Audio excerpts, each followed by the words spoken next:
নবীর যুগে হলে। আওয়াজ নাই, আওয়াজ নাই। বাংলাদেশের শ্রোতা মহাজিন সাহেব এত চাঙ্গা বললেই বলে, আর আমাদের এই ভারতবাসের শ্রোতাগুলো এদের মনে হয় মন মরা না, আসলেই বাড়ি থেকে কসম করে এসেছে যে কথা বলবো না। সুপ্রিম কোর্টের নিষেধ আছে নাকি? দুই নয়নে রাসূল পাক দেখিলে কেমন, জন্ম আমার নবীর যুগে হলে। আসত ভেসে হযরতে বেলালের মধুর আযান, যে আযানে ছিল এমন প্রেম মুগ্ধ রহমান। দয়ার নবী পিছে নামাজ পড়িলে কেমন, দয়ার নবীর পিছে নামাজ পড়িলে কেন, দুই নয়নে রাসূল পাক দেখিলে কেমন হতো, জন্ম আমার নবীর যুগে হলে। কেমন ছিল দৃশ্য মদিনার দেখছেন সব সাহাবী, খেলছে নাতি হাসান হোসাইন পাশে দয়াল নবী। নবী ডাকছেন নাতি হাসান, শুনিলে কেমন হতো, জন্ম আমার নবীর যুগে হলে। দুই নয়নে রাসূল পাক দেখিলে কেমন হতো, জন্ম আমার নবীর যুগে হলে। আল্লাহ কবুল করুন, যদি বলি আমিন। আল্লাহ মক্কার মানুষ নবী দেখেছেন, মদিনার মানুষ নবী দেখেছেন, আমরা ভারতে জন্ম নিয়েছি একবারও দেখিনি। আল্লাহ গম্বুজ দেখে দেখে আর মন ভরে না, একবার স্বপ্নের মাঝে তোমার হাবিবকে আমাদের দিদার নসিব করে দেও না গো আল্লাহ, জোরে বলি না আমিন। একবার যদি নবী দেখা যেত তাহলে জীবন সার্থকতা হতো। কারণ কি দেখি না কেন? দেখেন আমাদের কত দাম, আমাদের কত দাম। হাদিসে কুদসির মধ্যে লেখা, লাওলা মুহাম্মাদ ওয়া উম্মাতুহু, আমি যদি মুহাম্মদ সাল্লাল্লাহু আলাইহি ওয়াসাল্লাম এবং তার উম্মতকে না বানাতাম, লামা খলাকতুল জান্নাহ, আমি আল্লাহ জান্নাত বানাতাম না, ওয়ালান নার, আমি আল্লাহ দোজখ বানাতাম না, ওয়ালা শামস, আমি আল্লাহ সূর্য বানাতাম না, ওয়ালাল কমার, আমি আল্লাহ চন্দ্র বানাতাম না, ওয়ালাল লাইল, আমি আল্লাহ রাত বানাতাম না, ওয়ালান নাহার, আমি আল্লাহ দিন বানাতাম না, ওয়ালা মালাকান, আমি আল্লাহ ফেরেশতা বানাতাম না। হে নবী মুসা শুনে রাখো, আমি আল্লাহ পাক আল্লাহ তাআলা আপনাকেও সৃষ্টি করতাম না, সৃষ্টি করেছি আমার হাবিব এবং তার উম্মতের ওসিলা। যে নবীর উম্মতের এত দাম, ওই নবীর উম্মত কখনো সুদখোর হতে পারে না, ওই নবীর উম্মত কখনো মদখোর হতে পারে না, ওই নবীর উম্মত কখনো তাস খেলতে পারে না, ওই নবীর উম্মত কখনো টিকিট কাটতে পারে না বাবা। কারণ নবী পাক সাল্লাল্লাহু আলাইহি ওয়াসাল্লাম যার ওসিলা করে আল্লাহ পাক আমাদেরকেও সৃষ্টি করেছেন। আরো জোরে বলি সুবহানাল্লাহ। তাহলে আমরা সুদ খাবো, মিথ্যা বলবো, নামাজ ছেড়ে দিব, দাড়ি কাটবো? আল্লাহ পাক যে আমাদেরকে সুন্দর আকৃতি দিয়েছেন, আমরা কি খুশি নই? খুশি না? আল্লাহ পাক কোরআন শরীফে বলে, বিসমিল্লাহির রহমানির রহিম, লাকাদ খালাকনাল ইনসানা ফি আহসানি তাকওয়িম। আমি সর্বশ্রেষ্ঠ করে সুন্দর আকৃতি দিয়ে মানব সম্প্রদায়কে সৃষ্টি করেছি। আরো জোরে বলুন সুবহানাল্লাহ। রব্বে কারীম এত সুন্দর করে যদি আমাদেরকে সৃষ্টি করে থাকেন, আল্লাহ পাক আল্লাহ তাআলা দাড়ি মোবারক দিয়েছেন আল্লাহ পাক নিজে, নাকি? কিন্তু আল্লাহর দিলে কি হবে আমরা রাখবো না। সুপ্রিম কোর্টের অর্ডার দাঁড়িয়ে রাখা যাবে না। যদি বলেন সুপ্রিম কোর্ট কাকে বলছেন? আপন আপন বাড়ি। সুপ্রিম কোর্টে একজন জজ সাহেব আছেন, ওই জজ সাহেবার কথা না শুনলে কিন্তু চলবে না। আপনাদের ঘরে বুঝি নেই জজ সাহেব আসেননি? জজ সাহেব ভালো করে বুঝে নাও জননী, আল্লাহর হাবিব সাল্লাল্লাহু আলাইহি ওয়াসাল্লাম বলেছেন, পৃথিবীর সরজমিনে যদি কোনো একজন আমার উম্মত একটি সুন্নাতের পাবন্দি করে আসতে পারে, আল্লাহর হাবিব জানিয়েছেন 100 শহীদের সওয়াব তার নামায়ে আমলে দেওয়া হবে। এত সওয়াব, কিন্তু জজ সাহেবার ইচ্ছা নেই। যেটিকে পরিষ্কার করার কথা সেটি হয়ে আছে জঙ্গল, যেটা রাখার কথা সেটা কেটে সাপ নারী সেজেছি। আব্বা আমার খুব ভালো করে বুঝবেন, রাসূল পাক সাল্লাল্লাহু আলাইহি ওয়াসাল্লামের ওয়াফাদার উম্মত হবে যারা, নামাজি হবে তারা, দাড়িওয়ালা হবে তারা, শরীয়ত মোতাবিক জীবন যাপন করবে তারা। যারা আমার নবীর উম্মত বলে দাবি করে কিন্তু আসলেই তাদের মনের ভিতরে জজ সাহেবের কথা শুনে দাড়ি তাদের ভিতরে নাই, নামাজ তাদের ভিতরে নাই, রোজা তাদের ভিতরে নাই, যাকাত তাদের ভিতরে নাই, হজ তাদের ভিতরে নাই, শরীয়তের খেলাফ কাজ তাদের ভিতরে শুধু তাদের মধ্যে আছে। আমরা সবাই কি নবীর দুশমন না প্রেমী? জোরে বলুন। আমরা নবীর দিওয়ানা, নামাজ পড়তে পারবো না। আমরা নবীর দিওয়ানা, দাড়ি রাখতে পারবো না। আমরা নবীর দিওয়ানা, সুদ বন্ধ দেব না। আমরা নবীর দিওয়ানা, মা বাপকে ভাত দেব না। আসেনি? মায়েরা বলছেন আমরা নবীর দিওয়ানি, পর্দাতে থাকতে পারবো নি। আমরা নবীর দিওয়ানি, স্বামীর খেদমত হবে নি।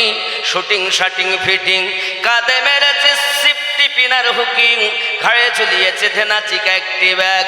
হে যুবক ছেলে শ্রীরামপুরে তোরা ঘুরে ঘুরে আমার দিকে দেখ।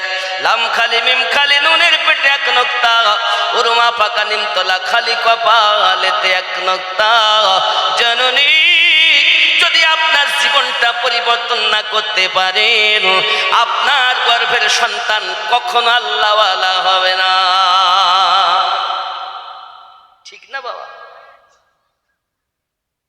আল্লাহর হাবিব নিজ জবানে ইরশাদ করেন, একটি সন্তানের জীবন সঠিক হতে গেলে 3 ভাগ দায়িত্ব হলো মায়ের, 1 ভাগ দায়িত্ব হলো পিতা।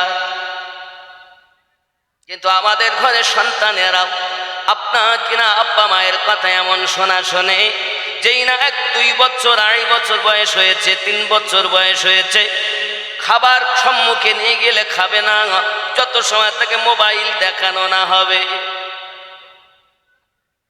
ঠিক না? মা বলতে যে বাবু খাও, এমন করো কেন? মোবাইল দাও। মোবাইলে কার্টুন চলবে আর মা ঠাসবে, বেটা গিলবে, বিটি গিলবে। ঠিক না? বেটাও গেলে বিটিও গেলে। হে জননী কেন এমন হয়ে গেল? আমার আম্মা জানেরা, আপনার গর্ভে যখন ছিল আপনার সন্তান, আপনি কখনো কোরআন মাজিদের আমল করেননি। আপনি আল্লাহ فقد قال الله تعالى في كلامه المجيد والفرقان الحميد.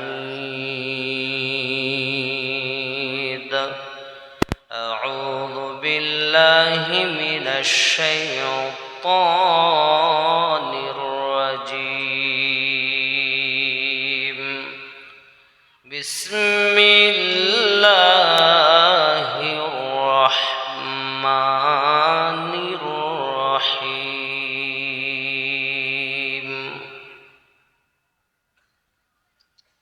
لقد من الله على المؤمنين إذ بعث فيهم رسولا وقال الله تعالى ولو أنهم إذ ظلموا أنفسهم جاءوك فاستغفروا الله واستغفر لهم الرسول لوجدوا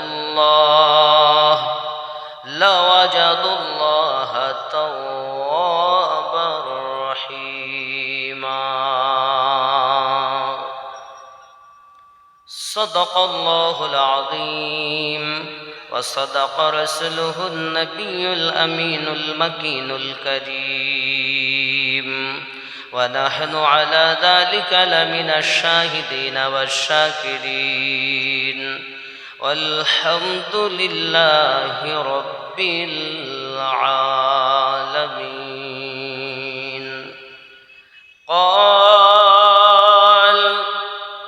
قال النبي صلى الله تعالى عليه وسلم: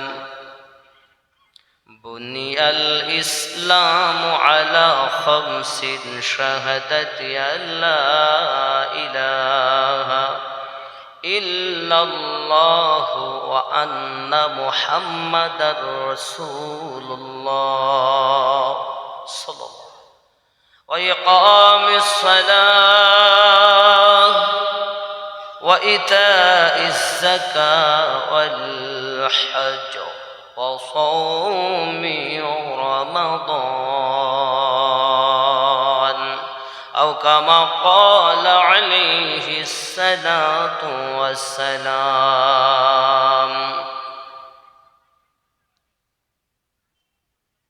الشعبان شهري ورمضان شهر الله، أو كما قال عليه الصلاة والسلام. إن الله وملائكته يصلون على النبي يا أيها الذين آمنوا صلوا عليه وسلموا تسليما. اللهم صل على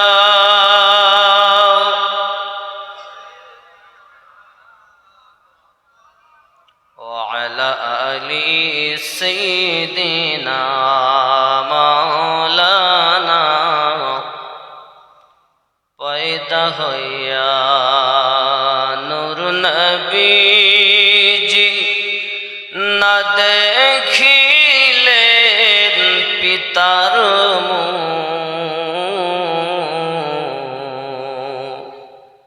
6 বৎসরের কালে নবী হারাইলেন যে মাতার বুক। আল্লাহুম্মা সাল্লি আলা সাইয়্যিদিনা মাওলানা ওয়া আলা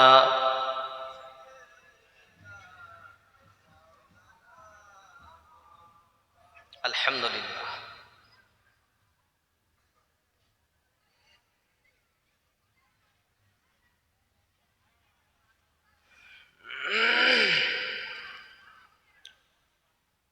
বিরাট ইসালে সওয়াব পরিচালনায় বাইতুল মামুর জামে মসজিদ, স্থান শ্রীরামপুর বাইতুল মামুর জামে মসজিদের পার্শ্বস্থ ময়দান, তারিখ 18 মাঘ, ইংরেজি 1 ফেব্রুয়ারি, 12 রবিবার, দিবাগত রাত্র। সম্মানিত নির্বাচিত আজকের জলসার স্বনামধন্য সভাপতি সাহেব হাফেজ কারি মাওলানা কাজী জুবায়ের আখতার লস্কর সাহেব,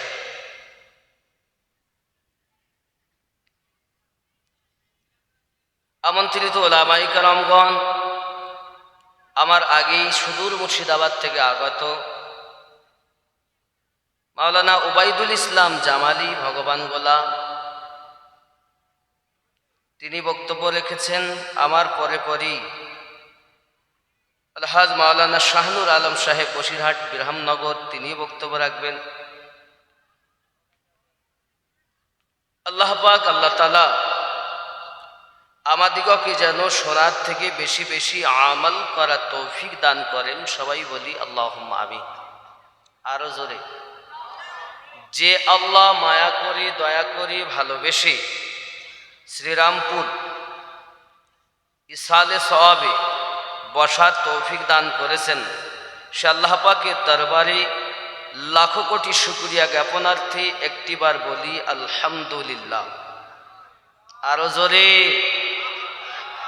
পরে পরে নবী ও কানো মাকা রহমাতাল লিল আলামিন, রাহাতিল আশিকিন, আনিসুল গরিবিন, অদৃশ্যের সংবাদদাতা পয়গম্বর, সমস্ত প্রকারের দুঃখীকে সিনাতে লাগিয়ে হাসানেওয়ালা, পথ ভোলা দিগকে সঠিক পথের দিশা দেনেওয়ালা, জাহান্নামী দিগকে জান্নাতের সুসংবাদ দেনেওয়ালা, নবী কামলিওয়ালা, আহমদে মুজতাবা মুহাম্মাদুর রাসূলুল্লাহ সাল্লাল্লাহু আলাইহি ওয়াসাল্লামের উপরে লাখো কোটি দরুদ বৃষ্টির ন্যায় বর্ষিত হোক। সবাই বলি আল্লাহুম্মা আমিন। আমাদের নবী তিনি এমন, তিনি হলেন ইমামুল আম্বিয়া, অর্থ সমস্ত নবীগণের ইমাম। জোরে বলুন। আদম নবী কত আগে গেছেন, ইব্রাহিম নবী কত আগে গিয়েছেন, তারপরও ওনাদের ইমাম কিভাবে হলেন? আল্লাহ করিয়েছেন মিয়ারাজের রাতে আমার নবী পাক ইমাম হয়ে 2 রাকাত নামাজ পড়িয়েছেন। জোরে বলুন।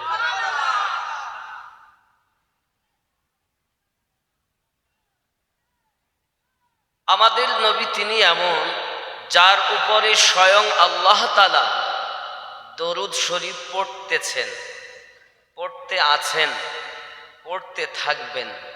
একদিন আল্লাহ শব্দ উচ্চারণ করার মতো কেহই থাকবে না। প্রাণী থাকলে তো ডাকবে, গাছ থাকলে তো ডাকবে, কিছুই নাই, মানুষ নাই, জীব জানোয়ার নেই, কোনো প্রাণী নেই, আছে শুধু আল্লাহ। ওই দিনটাকে কোন দিন বলে? কিয়ামতের দিন। একটি দিন হবে 50,000 বৎসরের দিন। ওই দিন আল্লাহ বলা শব্দ তো বন্ধ থাকবে, কিন্তু আমার নবী পাকের দরুদ জারি থাকবে। কে করবেন? আল্লাহ পাক আমার নবীকে এত মায়া করেন যে দরুদ পড়তেই আছেন। আর সেই নবীর দরুদ পড়তে গেলে অনীহা কেন? বুঝলাম না। নবী করিম সাল্লাল্লাহু আলাইহি ওয়াসাল্লাম বলেন, কেউ যদি আমার উপরে দরুদ শরীফ পাঠ করেন, আমি নবী পাকের দরবারে ওই দরুদ শরীফকে ফেরেশতারা পৌঁছিয়ে দেন। জোরে বলুন। 2 নাম্বার বক্তব্য, কেউ যদি দরুদ শরীফ পড়ে, আল্লাহর হাবিব নিজ কানে শোনেন এবং তাকে দেখেন। আরো জোরে বলুন। 3 নাম্বার, কেউ যদি দরুদ পড়ে আল্লাহ পাকের নবী উপস্থিত হয়ে তাকে দেখেন এবং তার দরুদও শোনেন, এটা আল্লাহ পাকের দেওয়া আমাদের নবীর উপরই আল্লাহর দেওয়া ক্ষমতা। জোরে বলি সুবহানাল্লাহ। মাশাআল্লাহ। কত না, এইরাম চা 4 বার হয়, তাহলে কতটা হবে? কেন চা খাওয়ার সময় এখন নেই, বক্তব্য দেওয়ার সময় একটু মহব্বতে দরুদ আল্লাহুম্মা